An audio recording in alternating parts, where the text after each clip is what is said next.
Order of questioning for now is Gabe, J. Will, Cease, Chip, and Zach. If you have a question, put it in the queue.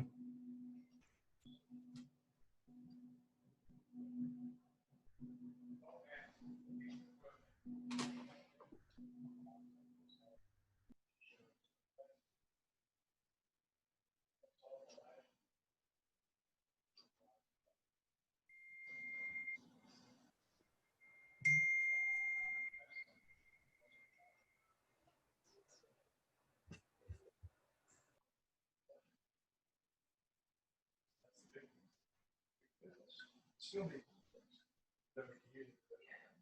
really good. It's a nice piece of equipment. It's not the latest, but it's nice. I trust it.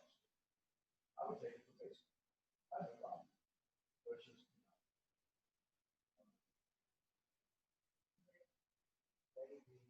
just like why this our judging.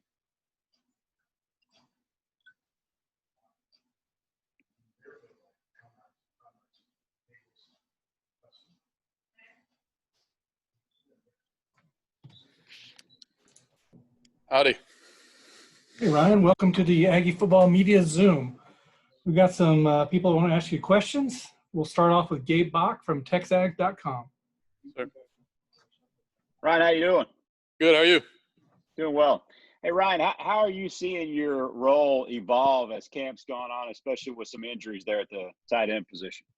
Well, I can't speak towards the injuries. That's a Coach Fisher issue. But how have you seen your role emerge? Yes, sir. Like I'm looking to be ready for whatever they want me to do. So every day you're preparing, whatever it may be. And like in the situation we're in nowadays, Coach Fisher is always saying that just blink of an eye, you could be starting, with COVID, everything going on. It's day to day with football right now. So I'm just trying to go as hard as I can every day and get better every day.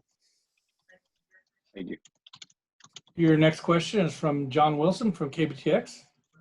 Hi, Ryan. How are you today? Good. How are you? I'm good. Thank you. Can you just kind of take us through what the journey's been like for you, from Iola and now to where you are today at Texas A&M? Yes, sir. So Iola, I know some of y'all said y'all didn't really know where it is or anything, but 2A Division II, so any smaller six-man football. It's not much exposure at that level or recruiting. So going into my senior year, I just sort of wanted a chance to play and got one at here and Kansas as a preferred walk-on. So I went to Kansas 2 years, 2 seasons, and enjoyed the campus, loved everything about it, but it's a little far from me. I like being home, and I'm an Aggie, from Iola, 20 minutes away. So came back, and I've just taken advantage of the opportunities I've been given. I've really enjoyed my time here. Next question is from Robert Sessa from the Bryan College Station Eagle. Sir. So, Ryan, you did get some playing time last time when we talked to you. So what have you done to possibly get yourself more playing time since we talked to you last, and where have you feel you've improved the most, and where do you still have to work on?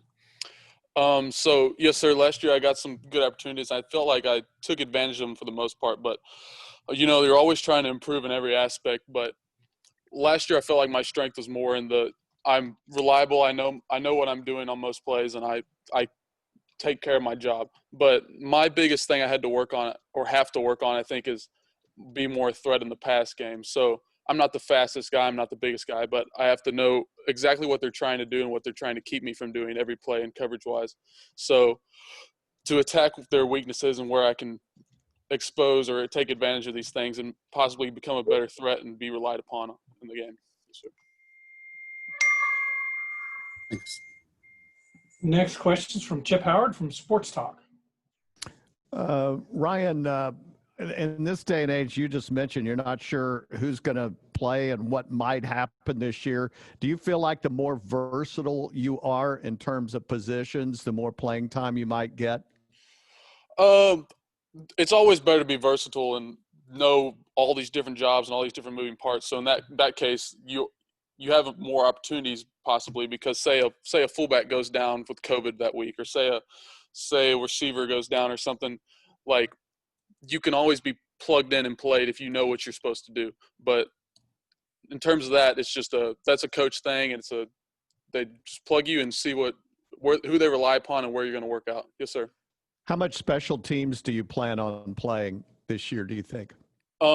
As of now, I believe I'll be playing quite a bit on special teams, but I mean that's a coach's thing. They're going to play the best guys on the field every time, and it depends on what we're trying to do and what matchups we have on the field special teams wise. But I'm looking to hopefully have a pretty sizable role in special teams.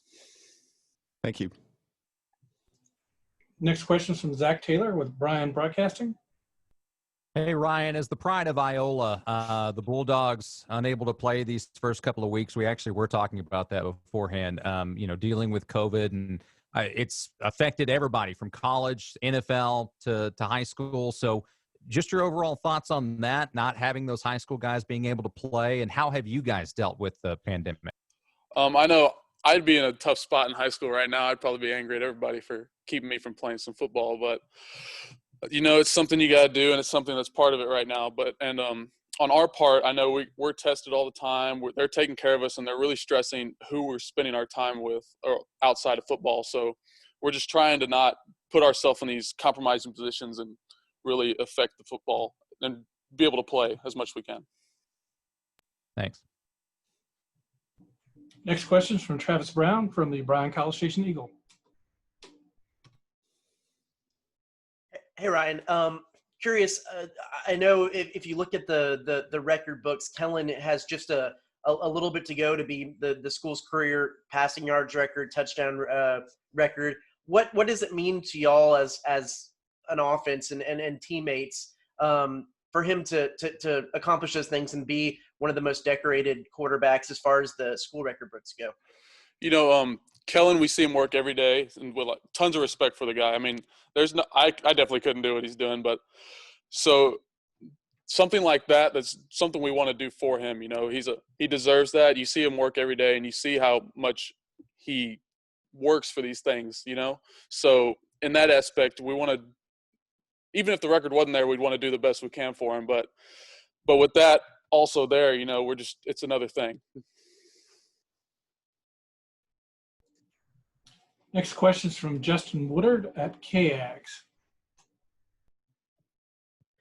Hey, Ryan, obviously you being a local guy, what do you think of the talent here in the Brazos Valley? Obviously on your roster alone, you got Devin Morris and Devin Price, and tomorrow night we're covering Rockdale and Lexington, and a lot of kids on the field tomorrow night with SEC offers around here. What do you make of the talent at the high school level from the Brazos Valley? Well, it's great to see guys from around here getting that attention and exposure, and it's great to see them playing here, especially because I know for me personally, it's sort of like a dream. You grow up around here every Saturday, it's nuts, and this is the school to be at. So I know it's great. Like I said, it's great to see everybody around here getting this attention. We have two more questions on the queue. We'll start off with Gabe Bach, texags.com. Yeah, Ryan, could you give us some insight into we haven't gotten a chance to speak to Jalen Watermeyer yet. Looking forward to that opportunity when it comes. But what about Jalen makes him an elite talent, and where has he gotten better, Ryan? This year especially, I've seen him get better in his run blocking. He's really started to attack and be a little more physical because he knows what he's doing a little more and what we're trying to do on plays. And I think what makes him special is just he has great size and amazing hands. I think his hands are it's just great especially for a guy his size. I wish I was his size, but he definitely has that skill set, size, and the hands especially, I think, is what makes him special. All right, we'll finish up with Mike Lucas got a couple more questions. We'll go to Mike Lucas from KAGS. Hey, Ryan. How you doing, man? Good. How are you? Good. I was going to ask about Jalen, but Gabe stole my thunder, so I'll ask about it someone else. As a blocker, you have to kind of work with the running backs, and they have to trust you to make the block. You have to trust them to hit the hole. How have you seen the improvement from Spiller from this year to last year, and what do you make of Anaya Smith back there? Same kind of thing with Spiller as with Jalen. I think he understands a little more what we're trying to do each play and what we're trying to attack. And in that case, he can really read our blocks and attack the defense better. And with Anais back there, I think it just adds another playmaker. And Anais will throw some blocks for. I don't know how much he weighs, but he's not near. He packs a punch for what you see him, and you wouldn't think he packs as much of a punch as he does. But in that case, I think that's a big playmaker in the backfield alongside of Spiller, and they're both different in their own ways, and they're both going to add a threat. All right, got two more questions. Robert Cessna and then Brent Zwerneman. Hey, Ryan, as being a local guy, you talked about how great it is to be back home playing about in Kyle Field. What about playing your senior year about in front of only 25, 30,000 each game? You know, that probably, when you think about it, it stings a little bit. You know, it's not going to be the same Kyle Field, but at the same time, it's just football. You know, you're going out there and you're going to play the game, and no matter how many people are there, you're going to go all out. And it's still great to be here. It's still great to be in Kyle Field, and it's a dream come true, you know. Thanks. All right, and we'll finish up with Brent Zwerneman. My question was asked, so I'm good. Thanks, Ryan. Appreciate it. Yes, sir. All right, you're all done. Thank you, Ryan. Good job. All right. Thank you, guys.